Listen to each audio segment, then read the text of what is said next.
In today's video, I'm going to teach you how to find your QuickBooks Online company ID. This process is quick and straightforward, taking only a few minutes of your time. So let's dive in and get started. First, open your preferred web browser and navigate to QuickBooks Online. Once you're there, you'll want to locate the Sign In button, usually found in the top right corner of the page. Go ahead and click on that to proceed. Next, you'll be prompted to enter your QuickBooks Online credentials. This involves typing in your email address and password. Make sure you enter them correctly to avoid any issues logging in.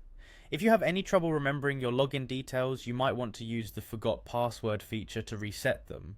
Once you have successfully logged in, you'll be taken to the main dashboard of your QuickBooks Online account. From this dashboard, your next step is to find the Settings option. You can easily locate this within the navigation menu. Clicking on Settings will take you to a page where you can access various account options and details.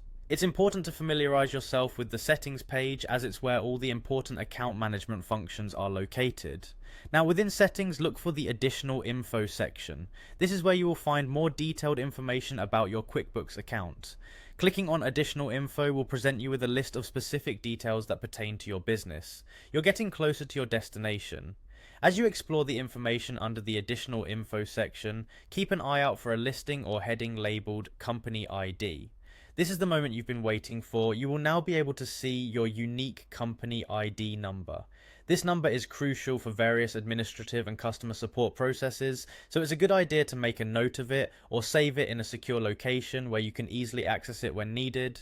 Finally, after you've successfully obtained your company ID, you'll want to ensure everything is saved and in order. Confirm this by clicking OK. This action will also serve as a way to exit out of the current settings smoothly and return you to the main interface of QuickBooks Online. And there you have it, you've just found your QuickBooks Online company ID, all within just a few straightforward steps. I hope this guide has been useful for you and helps make managing your QuickBooks Online account a little bit easier. Remember, knowing your company ID can be very helpful, especially when seeking support or integrating with other platforms, so keep it handy. Thank you for watching, and see you in the next video.